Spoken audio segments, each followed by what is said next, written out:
Viewer discretion is advised while watching this program. The thoughts and views expressed are solely those of the two hosts.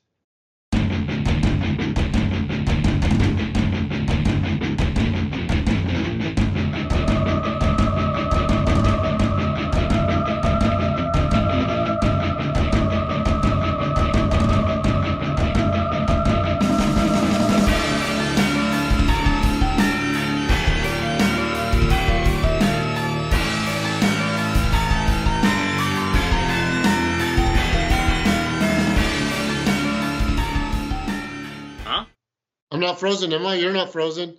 Oh, looks good now. Started recording. All right. Ladies and gentlemen, we're back. A day late and $1 short, but we're here now. And we're going to have a good episode. We're going to have a political... Yeah, if you're interested in the Santa Paula, California election, city council election, you're going to hear about the top candidate in the 5th district. I too endorse the 5th. I endorse the 5th district candidate as well. Well, here, should we just start that now? I think so. Let's get that off. All right. When you do those city council meetings, this is like #1 on the agenda, right? Yeah, I think so. Have you ever heard of a guy named Tim Eubanks? No, I haven't heard of Tim Eubanks. Okay, Tim Eubanks. He was my supervisor when I started at Umash Casino. He had been in a bad car accident where somebody like T-boned him in like his Honda hatchback, whatever. And he was in like some bad, some medical problems for a while. He was out for a while when I started, and then he came back. And yeah, he's one of the best supervisors of all time. So I think that'll translate well to the Santa Paula 5th District City Council. He moved there. He was a Lompoc guy forever, as far as I knew. And then he moved to Santa Paula to help his grandparents out and help them out with their house and like kind of like caretaker from what I heard / so he's good at he's about the elderly. He's about keeping Santa Paula taxes down or up. I don't know, probably down. He's he's younger too. I don't think any of these other candidates are younger than him. If they are, they don't have his mind. He was a 5-time supervisor of the year, Chumash Casino Resort.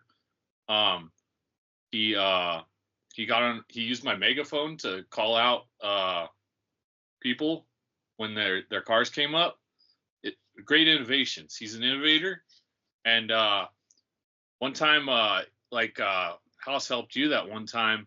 You called him. You're like, you got to get me out of here. I helped him out one of those times. You know what I'm talking about? I know what you're talking about. Yeah, wink. But we got him to safety, you know. And so the Apostle fully endorses Tim Eubanks, Santa Paula, 5th District. I think that's what it is. Santa Paula. Have you ever been to Santa Paula? Not that I'm aware of. Is that on the way to Los Angeles? Yeah, it's I may have driven through it at one point in my life. I feel it's down there by like Magic Mountain in the 126. I may have seen a sign possibly. I think that's the sign, but you'd go like a different way, or like I don't know. I think it's like Ventura, Simi Valley type place. I don't know. So Tim Eubanks, 5-time supervisor of the year, quit his job to go help his grandparents out.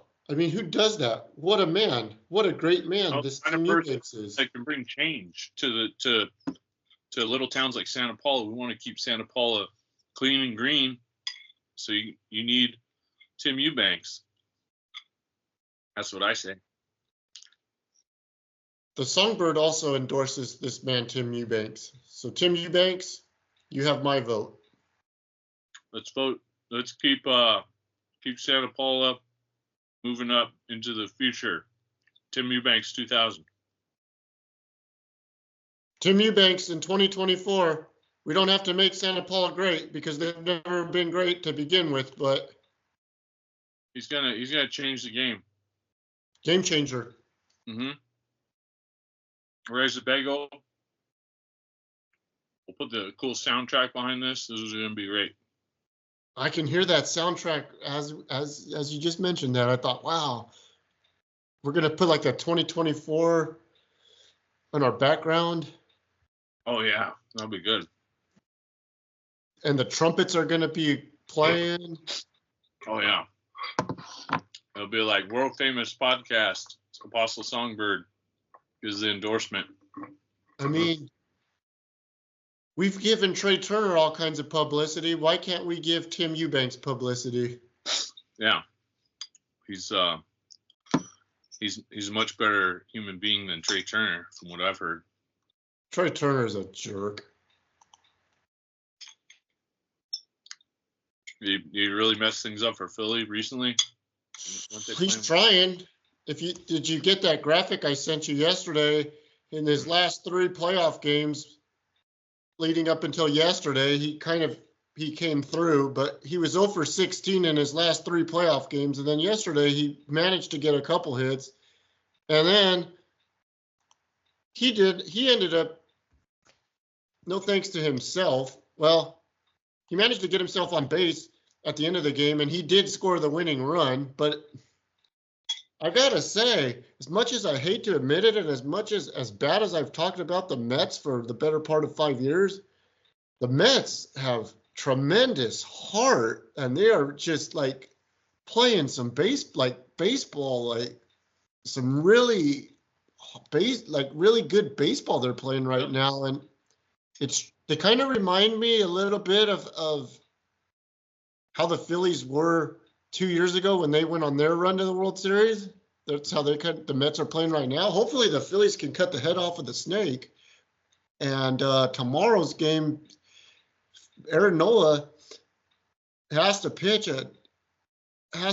really, really good, and somehow the bats have to get woken up. I hope maybe they contacted friend of the show, Joe Boo. Maybe Joe Boo can wake the bats up because like I've been saying all along, and ESPN, I don't know why you don't hire me. I've hit the nail on the head in fantasy where Chris was right. I'm hitting the nail on the head with the Phillies. It's not going to end up being the pitching that beats the Phillies. It's going to be the inconsistent bats and Trey Turner just stealing money from the Phillies left and right is what's going to end up ultimately defeating the Phillies. So everybody cross your fingers and say a prayer that the bats wake up tomorrow and Aaron Nola can spin a gem for us tomorrow, because the series is a 5-game series right now, and the series is tied 1-1. So almost anything can happen, and the Mets have the advantage because the next 2 games are in their ballpark, and they haven't had a home game in 2 weeks. So yeah, almost anything can happen. And another unfortunate thing is I have to work tomorrow because these series is all during the day. They're going to play the first pitch at 2:08, so I'm not going to get to see the game.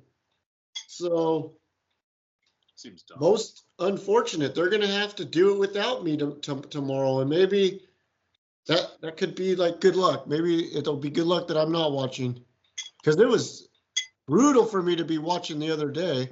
Yeah. Brutal. The Saturday game that I had to watch.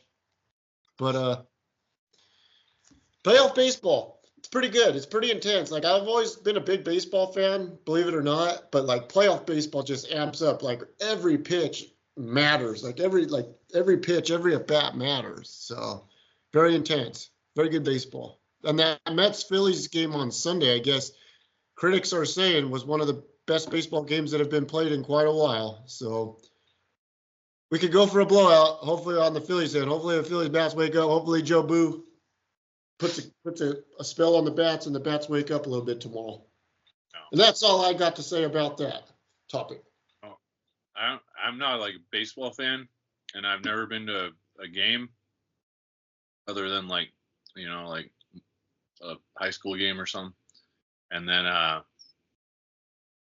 playoff baseball seems more fun. Like, I'll pay attention a little bit. And then 2 years ago, I went to New York during end of October I think, or early November, and it was like, who was it? The Yankees and somebody else. Astros. Probably And the the Astros. And so we got there, like, it was like, maybe there were, what do they go to, 7? Or like, Yes. whatever it was that year, it was like, if the Astros won the night we got there, or like the Astros were playing them like 2 nights from when we got there, and then the fourth night, third or fourth night, they were going to have a game at Yankee Stadium, and the dude that I was with, one of the dudes I was with, was like, we got to go to a game, like World Series game. We'll find tickets. We'll do it. And I was like, that's like my one day off. I don't really want to go to a baseball game, but I'll do it. If we get the opportunity, I'll just fucking do it. Why not? Never been to one of those. It might be fun, but they lost, and then they didn't end up. I was like, yeah, they lost.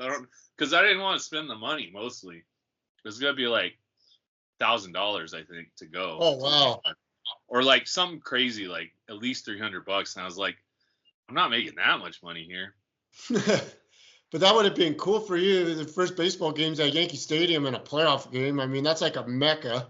That's like going to one of the mecca arenas in the United States. I'm sure I would have enjoyed it and been like, it was worth it. But yeah.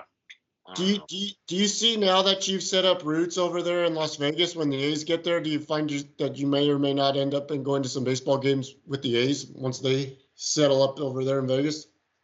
I mean, if they're like free, but I feel like it's going to be like every other sport in town is overpriced. It's hard to, I mean, baseball is usually different, right? They usually don't sell out baseball games, do they? Usually not. But who knows over here? And then, like, I mean, I'm sure there'll be an opportunity to see the show there at some point where I'm not paying a bunch, but I don't think I'd pay unless a friend wanted to go really bad. So in accordance to where Allegiant Stadium is, where have they broken ground, and where is the A's ballpark going to be located? They're imploding Tropicana tomorrow night or tomorrow morning at 2 a.m. or not tomorrow morning, but Wednesday morning. Oh man, you should probably cut that in at 12 minutes. 12 minutes. Maybe put the news feed of the Tropicana getting blown up. Oh yeah. That would be kind of a cool little cut in, huh? Yeah, I'll wait to finish this editing till like that happens on Wednesday. And we'll get that. So, refresh my memory. Tropicana is on the northeast part of the strip. It's like southeast. It's like over by. It's kind of just past Mandalay and Excalibur and all that, I think. Okay. Oh, okay. So that's where the new ballpark's gonna be. That's been the plan, and people were like, "It can't be. It's stupid." And then they're doing it anyway because the casinos. I don't know anything specific, but to me, it just sounds like the casinos rule. This is what I've learned here. Casinos rule everything.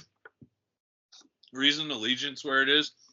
There's so much fucking land, just empty space all over Las Vegas, Henderson.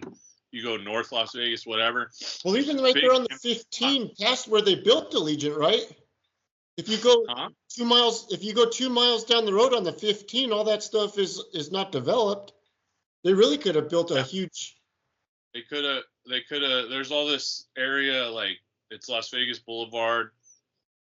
It's just past the mall, the big outlet mall. It's south. There's tons of room to build a big ass structure and all this parking and whatever, but the casinos. If you go, like, if you ever try to drive around Las Vegas Boulevard and like get into a casino, sometimes you'll get lost, or these parking garages make no sense. Aria, you'll get stuck in there for hours trying to get out if there's a concert because so many people are trying to get out. It's like the casino said, we need this fucking road, or we need this parking garage. Doesn't matter, as long as we get people in and they have a place to go, and then they'll walk through our casino on the way to the next thing. then fuck it. That's how we get money. We want all their money. So they for sure made some deal where we're putting the fucking stadium on the strip, so that just like Allegiant, it's not on the strip. It's just over a road, over Mandalay, across from Mandalay, over the freeway. And there's not really any good parking there. It's all these shitty parking garages down the street. They're just going to keep doing it. T-Mobile's a nightmare on hockey nights. It's this little area. There's 2 parking garages on either side, and it's shit. So my only bitch or gripe with Allegiant, and I've been to some mecca places, football stadiums, most notably Lambeau Field, Giant Stadium, Lincoln Financial Field. I've been to them, and some of the best things is the tailgate parties, pre-tailgate parties that they have. And my biggest bitch with Allegiant is there's nowhere to like really rage. There's no like parking. You're not barbecuing. You're not tailgating. But the thing that I learned, yeah, you can buy beer on the side of the road on any CVS or anywhere you want and just walk down the boulevard, and that's kind of your tailgate as you walk in, however far you're walking in. And then at T-Mobile is on the opposite end. And I've never been there for an event, but like I noticed exactly what you're saying. I was like, how do people get like in and out of here if you're not staying like in the general vicinity? Yeah. If you're like coming like from out of, like, if you're a Flyers fan and you came from out of the town and you're not like staying in the general vicinity, you're like screwed for that. Like the pregame atmosphere and festivities like are non-existent, like in this sense of a sports sense, because there's not a parking lot for the stadium. Allegiant has a parking lot across from it that I very think small, right? It's very small. Everything's small. It's not like these giant. Like, I think we walked, even San Jose at the 49ers, like, when we walked through that parking lot was pretty big. It was probably not as big as many of them, though. Like, many of the older ones are, like, I don't know. Yeah, they don't really have a parking garage. And then the places it's like they could have had so much more room if they just went north, south. 2 miles down, 2 miles north. Yeah. And they could add all this space. You could add they have tailgating things like events, like, but it's not what I see on TV. These fucking losers trying to break tables in Buffalo. No. Oh yeah, Buffalo is top notch. New York Giants, that was great. Lambeau Field, those were like tailgating, like. Yeah. And then I'll never forget when I went to Veterans Stadium on New Year's Eve, the one year in 2000 when the Eagles played Tampa Bay Buccaneers in a playoff game, and just walking out of the game through the parking lot was like a scene from Apocalypse Now. It was just like, it was New Year's Eve. There's just like empty beer cans, beer bottles, trash cans on fire. It was just like, is like the world gonna end? Like it was great. It was really great. And like happy Eagle fans, and it's New Year's Eve and we won. Okay. But Allegiant, it's different because Vegas is different because like. Yeah, you can drink anywhere. There is a cool. I'll recommend this place right across the street on the west side of the stadium. There's this place called Whiskey. It's like WSKY, and it's like a huge fucking restaurant bar, and they're 24 hours, and the food's good. Food's really good. When I was working at Allegiant a few months ago, I came in at weird hours, so I got to have food from there every day because the catering was popped up by the time I got there, and I was getting like fucking rice bowl, salad, whatever. It's good shit, burger. And then they have like a shitload of whiskey, beer. And it's 24 hours, so like if you want, that could be your tailgate, and then you literally walk across the street, and then it's open after. You go over after. There's an In-N-Out across the street on the other side now too, like a newer one they've just built. It's pretty big, but yeah, it's not. You can't like. You probably have to have a shitload of money to get your vehicle in a good spot there, and then like really tailgate. But I think more like a club. There's events in front, and they have a band, and they sell beer and whatever. But that's how it is at T-Mobile too. there's nowhere to park right there that you can actually tailgate. There's just garages. So there's like this thing in front of the T-Mobile that you just have to like, the security lets you in and then you can play around there or hang out or do whatever the fuck they're doing. But I think that goes back to the point that you made, why they put the stadiums and why they're going to put them where they did. They want you to go through the casino and spend your money there and buy your alcohol there, or buy your alcohol at the CVS on the way down there, as opposed to bringing it yourself like you would do for a traditional tailgate. And I can only imagine, like you said, the nightmare that must be the T-Mobile arena. That's got to be a nightmare, huh? One time I was doing a Showtime boxing. They sent me they're like, go to a Target and get something. So and it was right before the Knights game was starting. So I went to Target. It took 12 minutes to get to Target. Then I got back to the freeway exit to get on like Tropicana. And then I had to go like down Tropicana to Las Vegas Boulevard to the T-Mobile area. It's on like Park MGM Drive or some shit like that. It goes by all the hotel, Park MGM and then T-Mobile.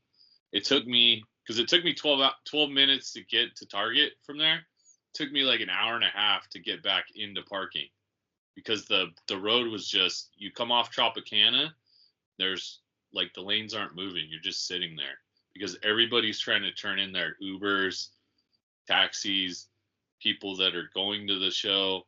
And there was no other way around. Like I couldn't have gone a back way. Like I was just trapped. Like you couldn't move for an hour and a half. I had to piss so bad. It's the worst. Oh, wow. I don't even remember where I pissed. I might have gotten out and pissed in the garage. I don't know.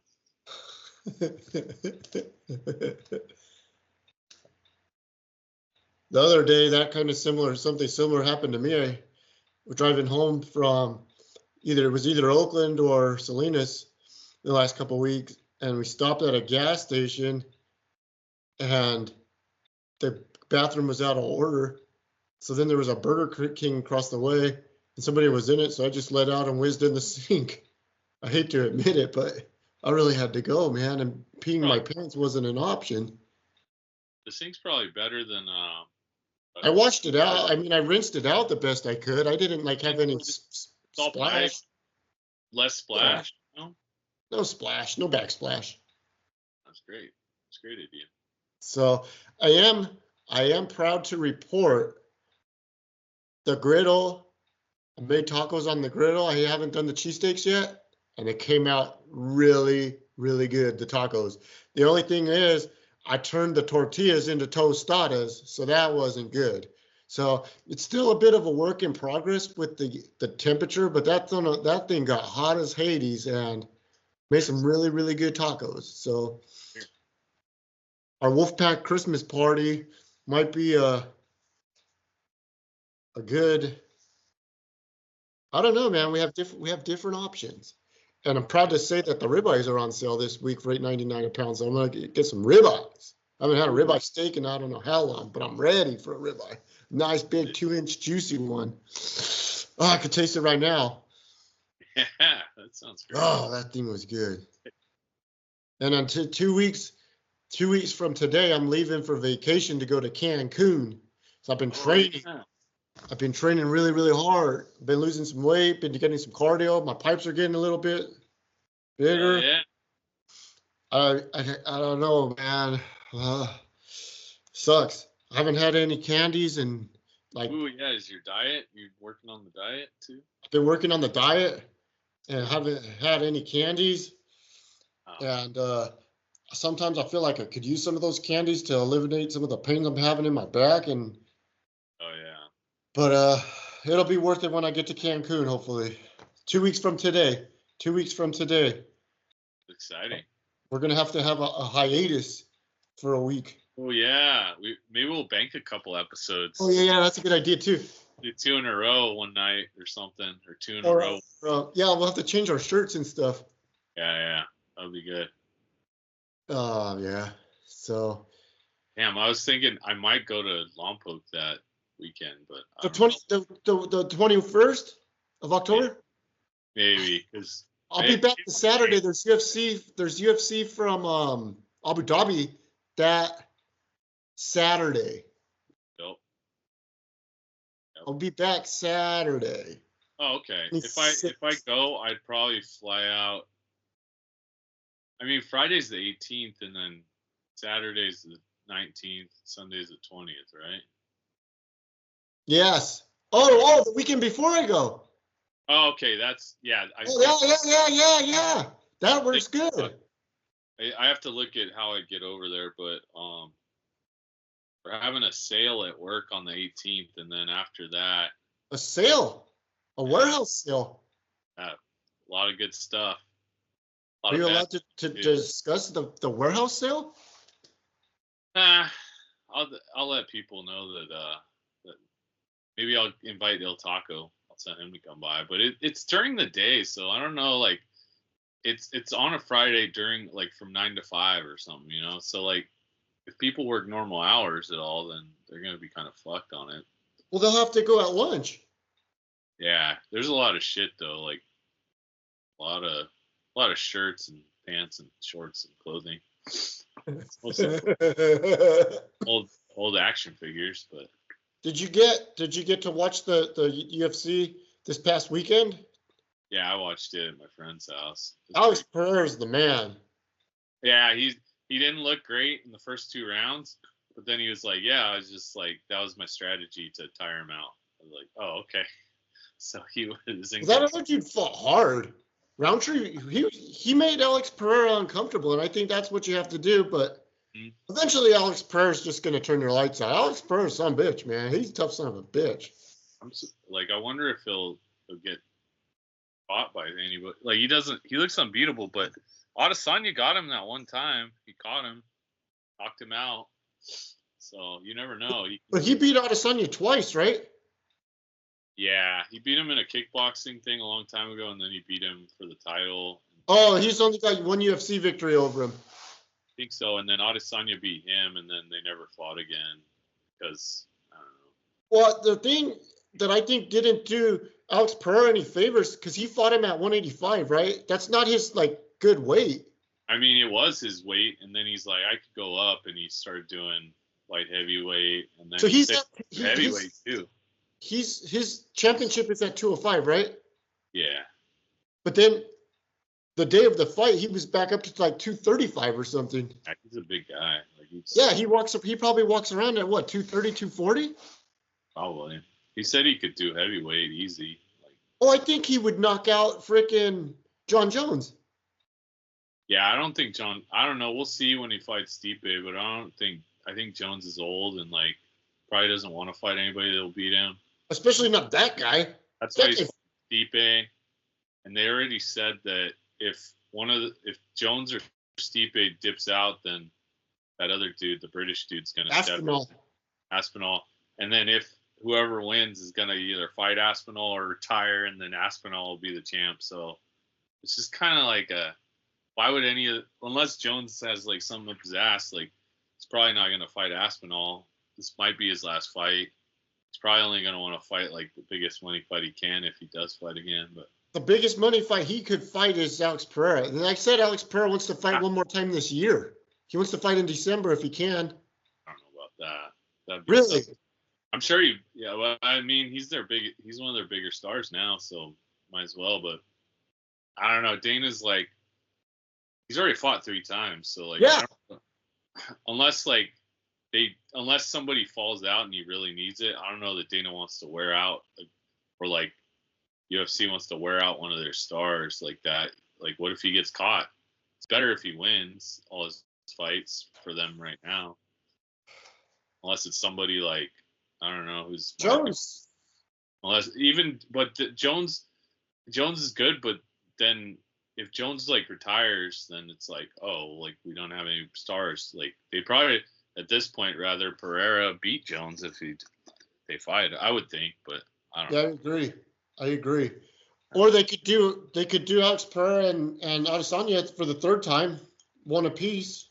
Yeah, but I don't know what the weight they would, because Adesanya didn't look good the last time he fought. He didn't look great. I think Adesanya's kind of like he hit that point where he's like, yeah, I agree. old but just like not the top.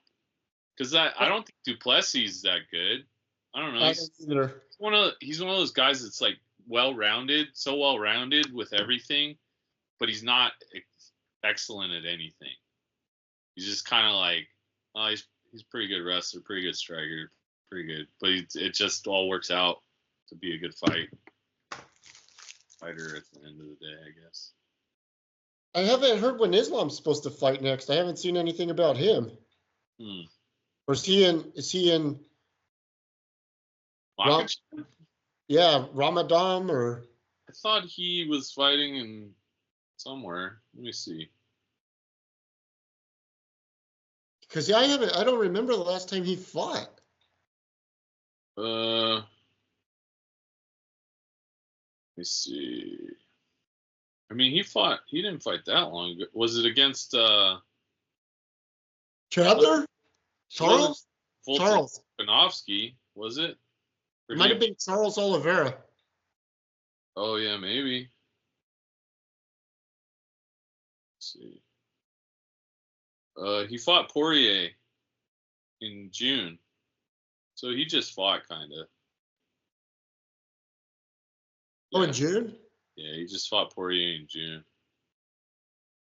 So yeah, he probably doesn't have another fight this year unless he's like itching. He did. I guess he does around 2 fights a year.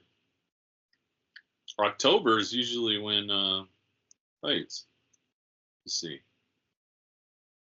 I don't know. Yeah, they're not. There's nothing. He doesn't have anything on the books, huh? I mean, Abu Dhabi, Holloway's fighting Topuria? The Spain guy, right? Is he Spanish? Spain. That should be pretty good. I think that could be a good fight. Yeah, could be. I believe. Then Madison Square Gardens after that. That's the Jones and Stipe. That's in November, like the beginning of November, middle of November. The 12th or something like that. Yeah. So I have to ask, have you watched all of the Vince McMahon documentary? Oh yeah, I watched it last weekend. Okay, I'm through. I'm through the first 3. I just ended the Montreal Screwjob, so I have 3 to go. I've heard it's gotten very good reviews so far, huh? I mean, it's, to me, and you could tell me if you thought different on the first 3, but it's pretty much just like we've seen everything, we know everything. Even the last episode where somebody said they that's the episode to watch because it's like, or not the episode to watch, but it gets really good or whatever. But it's just kind of like, oh, interviews were canceled, and then like this person talking about this and that. And there's little parts here and there throughout the thing where like there's like Shane McMahon's story, Paul Heyman tells, and like just like random little bits that you're like, oh, that's interesting, but it's nothing like, oh my god, what happened? Like it's just it's pretty much Monday Night Wars. They're just redoing all the wrestling. Like the whole story is just about wrestling pretty much to me. And then there's parts where Vince's like personal life gets in there, but it's kind of just like a wrestling history review. And then at the end there was 2 parts that I didn't know about. Would you like me to share? Yeah. What's that? And we could talk about both of them. The first one was the female referee. Oh, the Chatterton or whatever. Was that her? Rita Chatterton, I think, something like that. So she was actually a referee. So that must have been probably before I was watching, because I never remember a female referee in the 80s or 90s.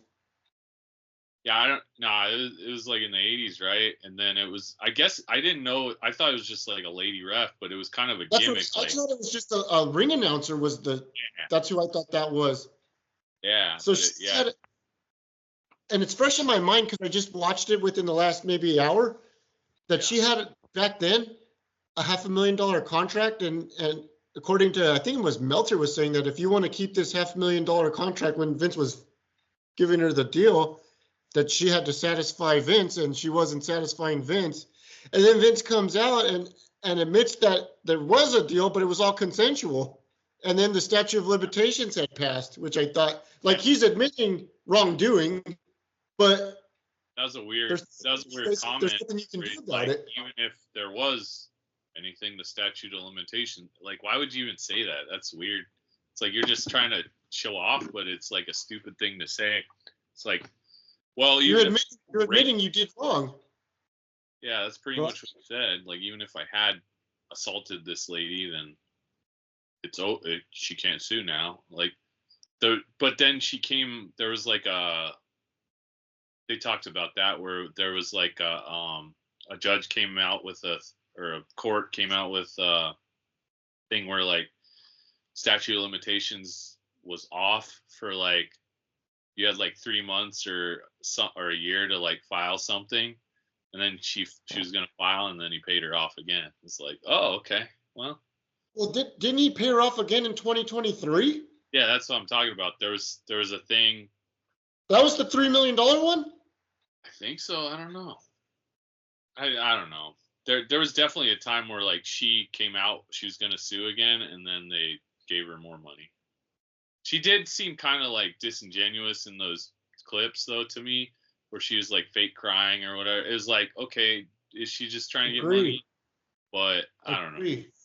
But, like, yeah, I don't know. It didn't sound like a great idea or the Ring Boys. The Ring Boy stuff, I'd heard of that forever, and then Mel Phillips. This one kind of, to me, it made it seem more like, well, Pat Patterson was a scapegoat. That's what Vince was saying, but also, he was innocent. There was 3 of them. It was the Terry Garvin, Phillips, and Pat Patterson, and he said one of them is innocent. It's Pat, but Pat resigned anyway. Yeah, and then he came back, and he's there for years. Everybody loves Pat, but it's also, to me, it comes off like he definitely grabbed people by the dick, like, backstage, and is fucking around, like, which is Tony Atlas said that he grabbed my pecker. He grabbed my pecker. Yeah, Tony Atlas was like, yeah, what, like, who am I gonna tell? And it's like, okay, well, like, he was definitely getting away with something. So then you're gonna, like, jump in and go, well, he didn't, like, mess with the young boys. And, like, I don't know. It's like, it's hard to, but whatever. I don't know. I don't know what's worse, messing with the young boys or grabbing Tony Atlas's pecker. You got to think that thing's like 20 inches long. Unaroused. Probably. He's what was his name? Samba Simba? That was Samba Simba? That might have been one of the Vince toys that he was in the lawsuit. Who knows? But, and then the other thing that I didn't know, I knew it had happened, was during the steroid trial, Hulk Hogan was granted immunity by the federal government because they thought he was going to be the rat fink that sent Vince up the river. And I knew he testified against Vince as the star witness, but I didn't know he had immunity, that he could have went either way. He could have went any way he would have wanted to. But apparently, well, yeah, he did. He told the truth that Vince didn't do it. Yeah, it's just like, to me, maybe it's hindsight, but why would you even think that? Like, it's not like Hogan hated Vince. He's just like, I'm gonna go. Like, maybe Vince was pissed at Hogan for even leaving. Well, like, Vince was always trying to replace him for years, and it's like, he's too old. So it was like kind of a mutual thing. And then he was like kind of hurting him by going to WCW. But was that before his deposition? He didn't go to WCW before the. I think he was already. I think he was already there. I think. Well, either way, it's like, he's not gonna, like. Hogan's like the biggest liar in the world. Like, even if Vince, like, distributed, like, first of all, like, it was a stupid trial anyway. Like, how are you going to catch Vince on steroid stuff? It was the doctor distributing. Like, what were they trying to get Vince on? The distribution of steroids, like, is like they'd probably be smart enough. They're making enough money to where they're like, okay, you're the guy that gives out the steroids, not me. I'm the boss. And like, I don't know. There's gonna be a third party if they're not total idiots. I don't know why it sounded like a waste of time. And Vince, yeah, they didn't have anything they could have convicted Vince on, and they wanted Vince to take a plea, and Vince is like, "Fuck you, plea for what? I didn't do anything." But then Meltzer was making it sound like he was sitting next to him at the trial, and Vince was nervous the whole time at the trial. Yeah. But I didn't think Meltzer and Vince got along in the like listening to Meltzer on this thing. It sounds like they had like some sort of a professional relationship. I mean, I'm sure they didn't go to the. They used to talk on the phone. Like he'd ask Meltzer stuff and like. Oh, is that right? Yeah. But there were certain periods where he'd talk to him a lot, and then he'd just cut off. Like he would just stop talking to him after a certain while, and then once in a while you'd hear from him or something, but nothing like, wasn't like consistent over the years, it sounds like, but I don't know. It's and then they're on the Donahue show and all that shit. Yeah, the Donahue show didn't go well for Vince, huh? He thought he was going to get the star. Did they talk about that on there? I know Meltzer talks about it all the time, but they had that guy, the ring boy somebody was going to mention his name, and then he was going to stand up in the crowd and say, no, like, they're liars, and, like, Vince is great, because he had just paid him off. And, what's his name? Randy Orton's uncle was like, hey, the kid won't answer my calls, like, something's up, don't mention his name. And then that's what happened. Like, they didn't mention his name, and then, like, Vince just looked shitty on the show, I guess, but. Yep, that's kind of what I gathered. I mean, I kind of remember as a kid watching it, but not paying attention. Oh, there's Vince, the announcer, not knowing he was like the freaking owner. I didn't know he was the owner for a long time. I didn't know he was the owner till he took the Stunner in the Garden that time. Oh, yeah. That was 97 was when I first. But I think if you were like not a teenager or a 10-year-old at the time and you read newspapers, you kind of knew Vince was the owner. Like it wasn't a secret to like an adult. No. I would think. Yeah. So that's my deal on the Vince McMahon documentary. I'm halfway through. Looking forward to watching the next 3 episodes. And it's good. It's really well done. It's just to me it was just like a lot of stuff you've seen before. Nothing like shocking, like nothing groundbreaking for sure to me. But let me know. Maybe I was out of it. Maybe I was wasted when I finished it. We'll see. Okay. I do look forward to seeing it. And topic number 1 on today's episode that we're going to finally get to, the topics, was your lack of motivation during the weekend. Man, I, on the other hand, was completely motivated on both days this weekend because I had to work on Sunday, which I normally don't do. But then on Saturday, I had the freaking day. I went to the 8 o'clock soccer match for my nephew at 8 a.m. And then I watched the Phillies lose on the Saturday game. And then I watched, after the Phillies lost, I watched Bad Blood. Oh, nice.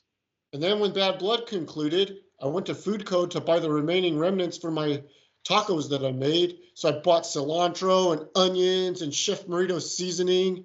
And then I cooked freaking taco meat on the griddle. And then I had a few colleagues over and we ended up watching the UFC 307 on Saturday. So that was a full Saturday slate.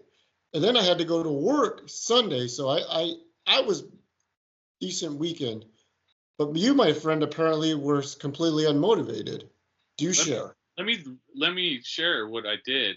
And it probably, now that I'm thinking about it, doesn't sound like I didn't do anything. But so my goal all week, I was like, okay, every weekend I stay up too fucking late on Friday. I get up late Saturday. And then, whatever I got to do Saturday, I'm crushing it into like a few hours. And then there's usually UFC or some bullshit. And I'm spending 4 to 6 hours at my friend's house depending if we work out and then watch UFC, and then the whole day's done, and then it's like midnight, and then even if I wanted to go to sleep at midnight, I'm probably not. And then Sunday I wake up at 10 or whatever. Yeah. So Friday night, my lady was going to Phoenix. We met up to eat sushi before she left. I got all you can eat sushi on Friday night. And then I went home. How many rolls? How many rolls? How many rolls?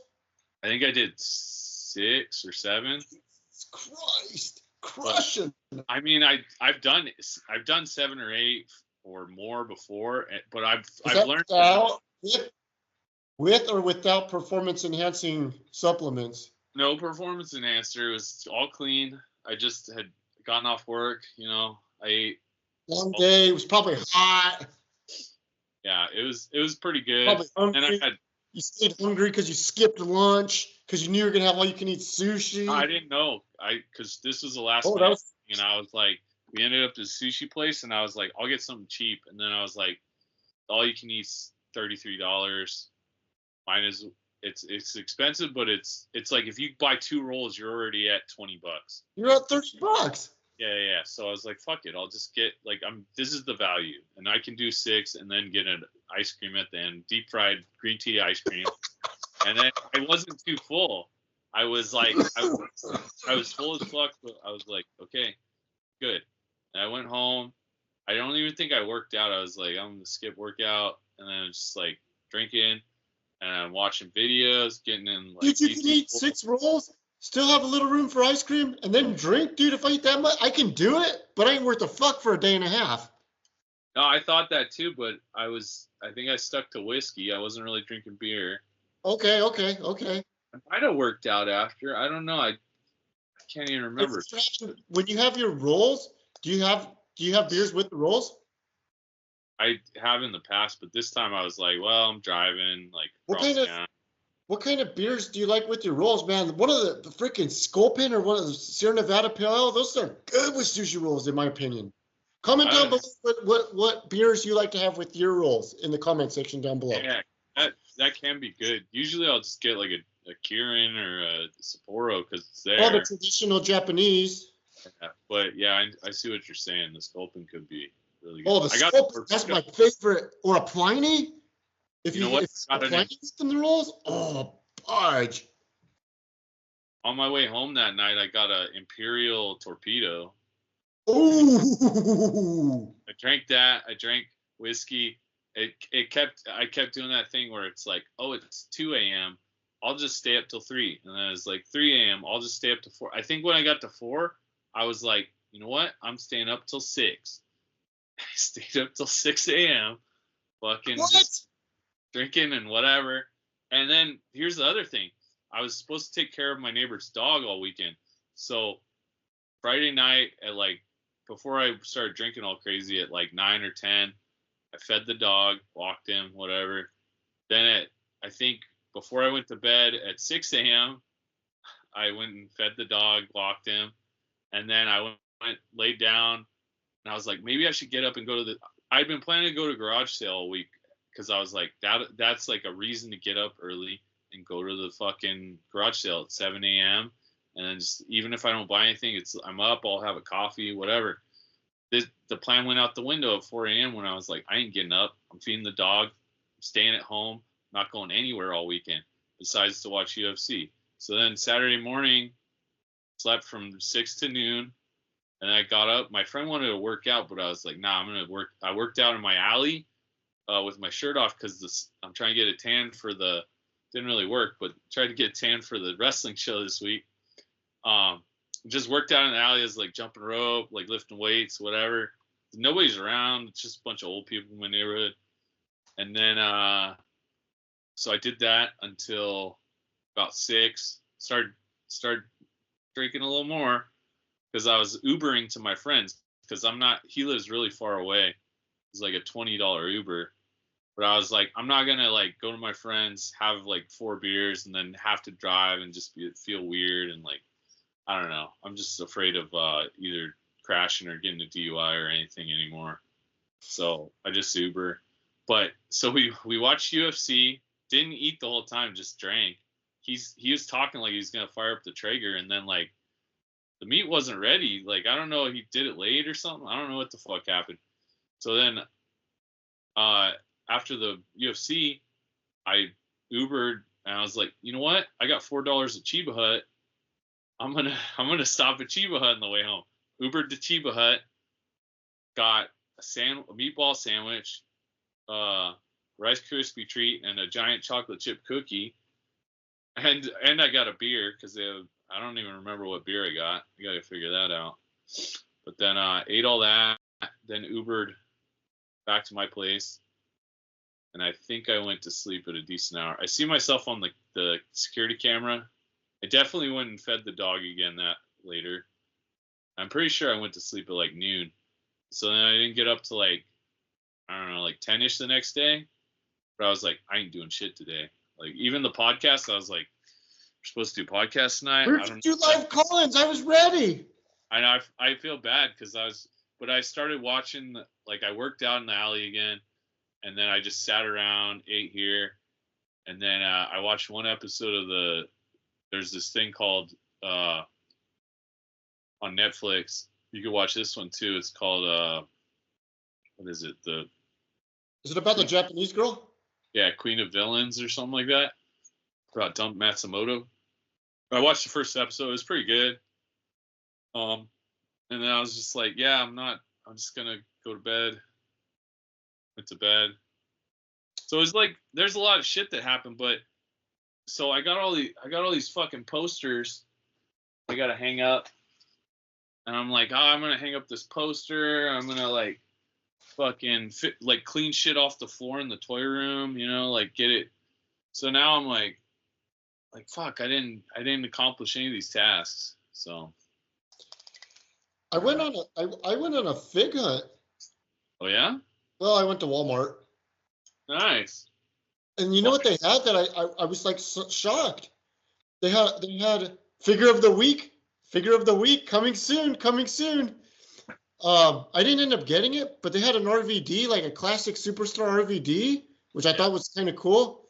And then they had 3 different Ultimate Editions. And I can only remember 2 of the 3. The third one was Charlotte Flair. That was on the very back. Then the front one was Mankind from the Monday Night Roars with the title, and I can't remember what the second one was. Wasn't Eddie Guerrero? He's the other one out, but that I haven't seen it out. No, I didn't. It wasn't Eddie. I've seen Kurt Angle, Bianca. It might have been Bianca. I think it was Bianca.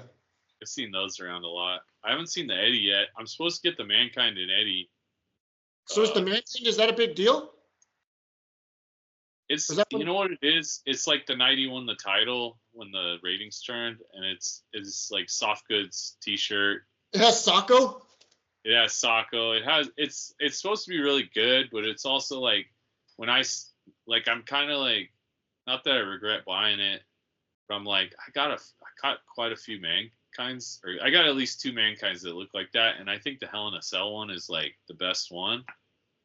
Can't really beat that. I have Hell in a Cell Mankind. Yeah, so I'm like, I don't know if I needed this, but it's an Ultimate, and like, I think if I'm gonna unbox one, maybe I'll unbox that. I don't know.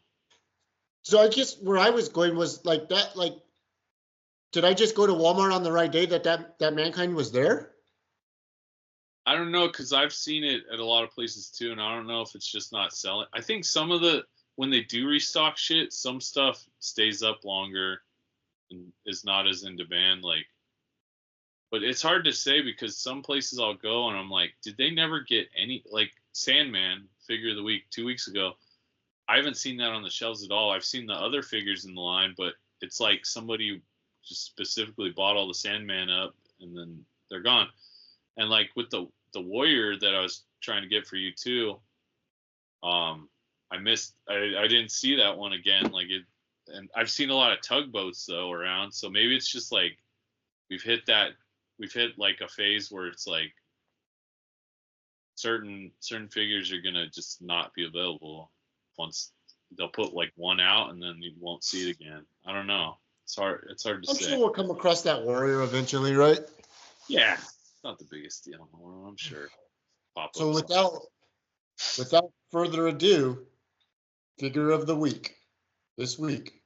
So I got 2 of them in case I got the case for. Drum roll, please. It's time. Oh! Look at that belt. It's the WCW belt. Remember, I have a picture with the WCW That belt. belt that I have a picture with Ron Simmons' version. Yeah. Vader, he's got the fucking cape. His WCW clothes, black. The chase was gonna be like a red V, like more like the later on Vader or WWE Vader, but then you get a few heads, fucking hands, whatever. That's a pretty cool fig. Yeah, it's pretty cool, Vader. Fucking cape. I might get a cape. Mastodon. It's the Mastodon. So I got one for you if you want it. These were definitely cheaper, but you know what? I've seen them on Target right now. They're having some sale and they're $16. What? I tried to get money back and they're like, you bought this more than 14 days ago. And I'm like, well, fucker, I didn't know you were going to put it on sale. But whatever. Dirty guys. I think I only paid like $20 for each of those. So if you want one, let me know. Otherwise, I'll sell or I don't know. But yeah, figure of the week, Vader. I think I'll take the extra one. I think I committed to you on that Vader. Yeah, I couldn't remember. I was like, I think if I had gotten the chase and you didn't, like, I would have kept it, maybe both, but I don't know. I should go look for the chase. Wonder if but yeah, Vader's always a good figure. It's a big, bulky figure. You know, yeah, and then the belt too. Get the belt. So Kyle Peterson fucker was saying that you could probably buy this and sell the belt and make your money back just selling the belt because because the belt's hard to come by, isn't it? They hardly ever make that belt, so that's it's probably worth $20 right there. Yeah, figure of the week. Keep this going. Hopefully, do we have? I was trying to think. There might have been something else to talk about too. Not that we're running out of stuff, but I remember I texted you something the other day. Do you have a match? You say you have a match this weekend? Oh yeah, I think I advertised it last time. Right? Is this at San Rafael? San Ramon. San Ramon. Is this this weekend? Yep. With the rent-a-car. Saturday. I'll put the graphic up. Saturday. Gonna be me and Guadalupe. See how this goes. I got some good spots. I got a good spot plan. Hey, are you gonna take the merch to sell the merch?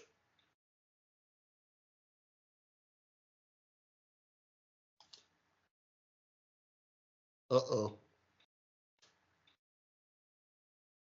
I think Dan froze. Oh no. Dan, did you freeze? Not good.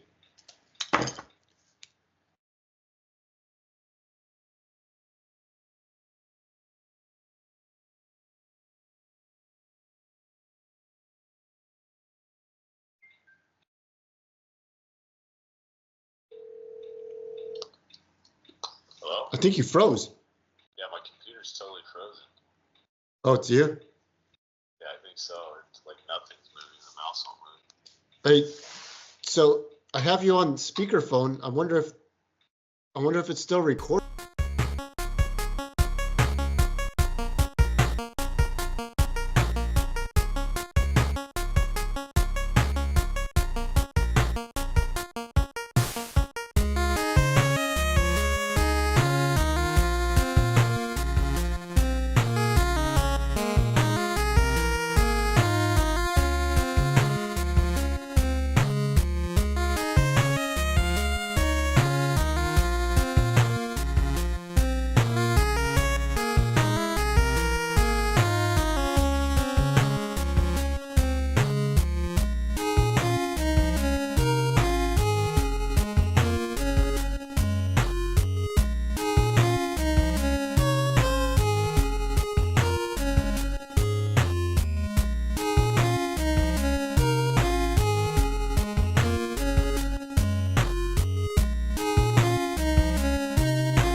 had to do a remake.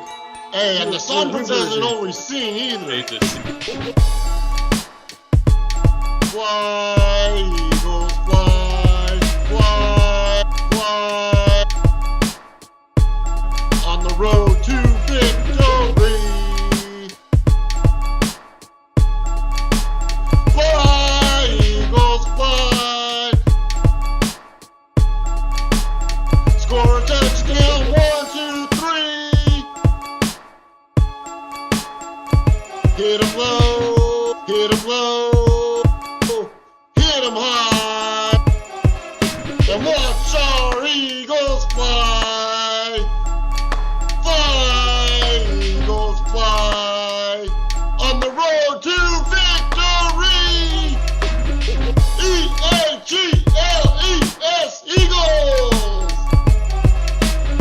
I had to do a remake, do a new version. Now my vocals, I didn't even warm up my vocals for that one. Now my tonsils might be sore. You might have sore tonsils. Comment down below if when you sing you get sore tonsils. Hashtag sore tonsils. All right. Hashtag sore tonsils. Get your official merch. Hey, I wore my merch to the draft, and it was giving freaking people was wondering if I was like some religious freak, because I had my cross on too. So I thought it was like, oh no. yeah, it was great.